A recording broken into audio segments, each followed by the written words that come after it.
Active LPG conversion workshop.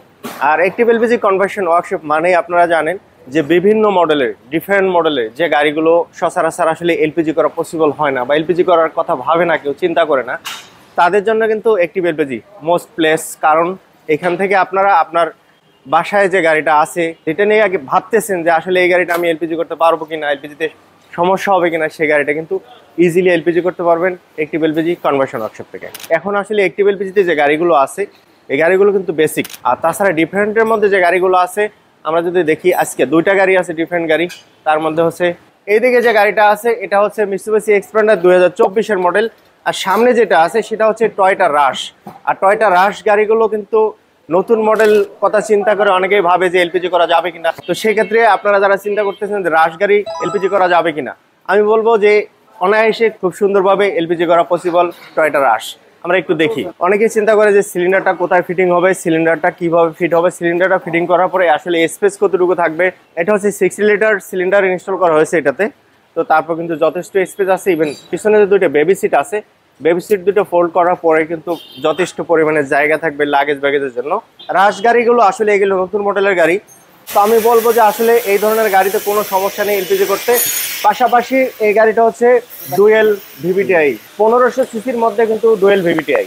তো 1500 CC dual VVTi, সেক্ষেত্রে আপনার হয়তো বা তেলের পরিমাণটা একটু বেশি খরচ হতে পারে। তো সেক্ষেত্রে আপনি যদি এলপিজি করেন আরও সাশ্রয়। পাশাপাশি এই ধরনের গাড়ি কিন্তু অনেক এলপিজি করা হয়েছে অ্যাক্টিভ এলপিজি কনভার্সন ওয়ার্কশপ থেকে। তো যে রাজগাড়িটা আমরা দেখতে পাচ্ছি, এই রাজগাড়িটা এলপিজি করা হচ্ছে কেন? আসলে সাশ্রয়ের জন্য। সাশ্রয় সবাই চায় যে একটু সাশ্রয় হবে, সাশ্রয় এলপিজি করব, সাশ্রয়ী গাড়িটা চলবে। তো সেক্ষেত্রে আসলে এই চিন্তা করে কিন্তু এলপিজি করা। আপনার ভালো প্রতিষ্ঠান থেকে যদি আপনি এলপিজি করেন, ভালো টেকনিশিয়ান যদি এলপিজি করে, সেক্ষেত্রে কিন্তু গাড়িটাও ভালো চলবে, সার্ভিসও ভালো পাবেন, ইভেন পেট্রোল খরচটাও কম হবে। তো আমার সামনে যিনি দাঁড়িয়ে আছে উনি কিন্তু গাড়িটা নিয়ে এসেছে এলপিজি করার জন্য। আমরা একটু ওনার সাথে যদি কথা বলি। কেমন আছেন আপনি? হ্যাঁ, ইনশাআল্লাহ আমি ভালো আছি। ঠিক আছে, আপনি ভালো আছেন? জি আলহামদুলিল্লাহ ভালো আছি। আর আসলে রাজ গাড়িগুলো তো একটু ডিফারেন্ট মডেলের গাড়ি যেহেতু, তো সেক্ষেত্রে আপনি যেহেতু গাড়িটি এলপিজি করাতে এসেছেন, আসলে কি মনে করে এলপিজি করা যায়? এটা হলো আপনাদের কোম্পানির গাড়িতে, কোম্পানি ইয়েতে আপনার জন্য ওই যে সিএনজি আপনার অনেক 4 ঘন্টা 5 ঘন্টা সিএনজি লাগে। তারপরে এই জন্য আপনি এলপিজি কোনো সিরিয়াল লাগে না, কিছু লাগে না, সাশ্রয় কোনো সময় কনভার্ট করা যায়। এই জন্য আপনাদের এলপিজি করা। অ্যাক্টিভ এলপিজিতে আসলে কিভাবে আসা? এটা আমাদের ওই আরো 3টা গাড়ি করানো হয়েছে, আগে হাইক্স করা হয়েছে, এক হুইলার আছে, এক্সিও গাড়ি আছে, এগুলো আপনাদের এলপিজি হয়েছে, সুন্দর ভালো চলে, এখান থেকে করানো হয়েছে। এখান থেকে করানো হয়েছে, বাট ওই একটা বিশ্বাসে কিন্তু আবার ওই এখানে আমার আবার এই যে নতুন গাড়ি নিয়ে আসছি, ঠিক আছে, এখানে চলবে, তারপর আবার আসবে। জি, কোম্পানি গাড়ি এখন আস্তে আস্তে আপনার সিএনজি থেকে এলপিজি। নতুন মডেলের গাড়িকে আরো এলপিজি করা হয়েছে আপনার? হ্যাঁ, এটা রাতে একটা করা হয়েছে, ওটা আপনার উত্তরবঙ্গে চলতে আছে। আচ্ছা, কোনো সমস্যা নেই? কোনো সমস্যা নাই। আমাদের হাইক্স আছে আপনার, ওটা হলো আপনার 16-18 মডেল, ওটা আমাদের মৌলভীবাজার চলতে আছে, এখান থেকে অ্যাক্টিভ করা হয়। আর এলপিজির ক্ষেত্রে যদি অন্য কেউ আপনার কাছ থেকে সাজেস্ট চায় যে আমি এইরকম নতুন মডেলের গাড়ি এলপিজি করাতে চাই বা সমস্যা হবে কিনা, আপনার পক্ষ থেকে কি বলবেন? আমার পক্ষে হ্যাঁ, কোনো সমস্যা হবে না, ঠিক আছে, সুন্দরভাবে চলে, সাশ্রয় হবে সব দিক দিয়েই। আচ্ছা, মানে দেশের পরিস্থিতি জ্যাম জড়ে থেকে অনেক সাশ্রয় হবে, সময়ও বাঁচবে। এলপিজি সম্পর্কে কোনো মতামত কি বলতে চান আসলে? না, এমনি ভালো আছে, ঠিক আছে, সব কিছু জিনিস ভালো, ব্যবহার কাজকর্ম কেমন মনে হচ্ছে? কাজকর্ম সঠিকভাবে টাইম টু টাইম কাজ করতে, সার্ভিস দিলে সঠিকভাবে সার্ভিস দিচ্ছে, কাজ ভালো হচ্ছে, কাজ ভালো হচ্ছে, ঠিক আছে। তারপর আমি যে কয়বার আসি, আমি সঠিকভাবে আমি অনেকবার আসা হচ্ছে, ঠিক আছে, আমি সঠিকভাবে সার্ভিস ভালোভাবে পাচ্ছি। সো এতক্ষণ আমরা কথা বললাম সোহেল সাহেবের সাথে।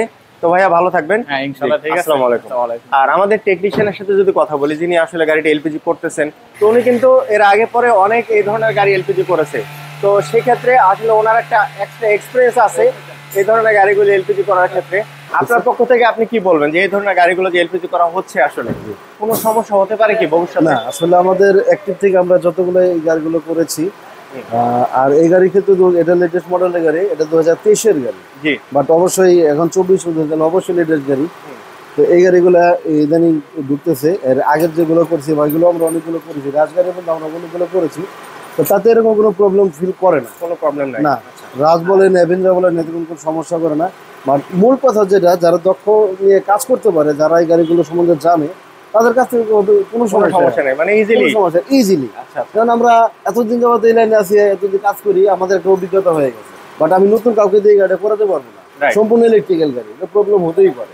বাট যারা দক্ষ, যারা এই জিনিসটা জানে, বোঝে এই গাড়ি সম্বন্ধে, তাদের কাছে এগুলো কোনো কিছুই না। আমরা এগুলো অ্যাভেলেবল করতেছি, কোনো সমস্যা নাই, কারণ আমরা জানি যে এই গাড়ি কিভাবে কাজ করতে হয় বা এই গাড়িতে কি কি কাজ করতে হয়, কি কি কালার তালা আছে, এগুলো আমাদের মুখস্থ, মানে আগে থেকে করা হয়েছে যেহেতু তাতে কোনো সমস্যা নেই। এটা অভিজ্ঞতার যে বিষয়টা, শুধু এই রাশি না, এক্সপেন্ডার আছে 24 মডেলের, আপনার লেটেস্ট যে গাড়িগুলো আছে নেক্সিও নতুন মডেলের, এক্সপেন্ডার আছে, বিভিন্ন রকমের গাড়ি। একটা এক্সপেন্ডার দেখতেছি আমি 2024 এগুলো আমরা অ্যাভেলেবল করি, এগুলো কোনো সমস্যা নেই। আচ্ছা, যত ধরনের নতুন মডেল আছে আমাদের কাছে ইনশাআল্লাহ আমাদের মুখস্থ হয়ে গেছে ইনশাআল্লাহ। ভালো থাকবেন। আসসালামু আলাইকুম। একটিভ এলপিজি কনভার্সন ওয়ার্কশপের লোকেশন আছে 100 feet road, Madani avenue, Baridhara, Dhaka. Active LPG conversion ওয়ার্কশপের ফোন নাম্বার, বিস্তারিত সবকিছু দেওয়া আছে ভিডিও ডেসক্রিপশনে। ফোন করে আরো বিস্তারিত জেনে নেবেন আসলে কোন মডেলের গাড়ি এলপিজি করাতে চাচ্ছেন, কেমন খরচ হবে, কোন অ্যাকসেসরিজ দিয়ে করাতে চাচ্ছেন। বাংলাদেশে যেহেতু অ্যাকসেসরিজের কিন্তু অভাব নেই, সেক্ষেত্রে অবশ্যই আপনাকে চিন্তা করতে হবে নতুন মডেলের একটা গাড়ি এলপিজি করতে হলে আসলে কোন অ্যাকসেসরিজটা পারফেক্ট হবে। শুধুমাত্র অ্যাকসেসরিজের বেশি দামি অ্যাকসেসরিজ সেক্ষেত্রে গাড়ি ভালো হবে তা কিন্তু না। আসলে কোন মডেলের গাড়ির জন্য কোন অ্যাকসেসরিজ দরকার এটা কিন্তু অনেক ম্যাটার, এটা কিন্তু আসলে অনেক মেজর একটা ফ্যাক্ট। সো এই বিষয়গুলো ফোন করে জেনে নিতে পারেন কেমন খরচ হবে। ভিডিও ডিসক্রিপশনে এবং ভিডিওর উপরে নাম্বার দেওয়া আছে। অটো 360 থেকে এতক্ষণ ছিলাম একটিভ এলপিজি কনভার্সন ওয়ার্কশপে। অটো 360 ভিডিও ভালো লাগলে অবশ্যই সাবস্ক্রাইব করে রাখবেন। ফেসবুক থেকে যারা আসেন অবশ্যই পেজটা শেয়ার করে সবাইকে দেখার সুযোগ করে দেবেন। ভালো থাকবেন সবাই। আসসালামু আলাইকুম সবাইকে।